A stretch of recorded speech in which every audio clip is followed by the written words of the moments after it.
ఇగో ఈ దేవక్కలు దేవునికి ఎత్తారట తినడానికి పిలిచిండ్రు తినరాపో. ఏ దేవక్కోలే? మొన్న సమ్మక్కకి అయితే తినరాలేదా గా దేవక్కలే. ఓ వాళ్ళ నేను పోను, వాళ్ళ ఇంటికైతే అస్సలు పోను. అగో ఏమైంది సమ్మక్కకి ఎత్తే పిలిస్తే మంచి పోయి తినత్తివి ఇప్పుడేమైంది పోనంటాను. అప్పుడు పోయినప్పుడు బంతిలో కూర్చున్న వాళ్ళే అందరు కూర వేసుకుంటా నా దేవక్క. ఇగో కూర ఎట్లయింది అన్నయ్య అని నన్ను అడిగిన వాళ్ళే మసాలాలు మంచిగా ఉన్నాయి, మసాలా చేయబట్టే కూరకు అన్నం వచ్చింది మంచిగా అనిపిస్తుంది కమ్మగా ఉన్నది అన్న వాళ్ళు ఏం చేసింది నాకు ఓన్లీ మసాలే వేసింది, అందరికేమో ముక్కలు వేసుకుంటూ పోతుంది. ఇక నేను మసాలా నేను సపరేట్ వచ్చినాయి కాతికి నేను పోవాలి.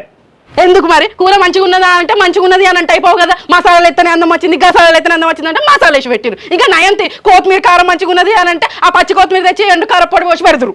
అబ్బో ఇంకా అనాలనుకున్నా కారపొడి ఘాటుగా మంచుకున్నదని ఇంకా నయం అనలే. ఇక నువ్వే పోవే ఇక తినడానికి.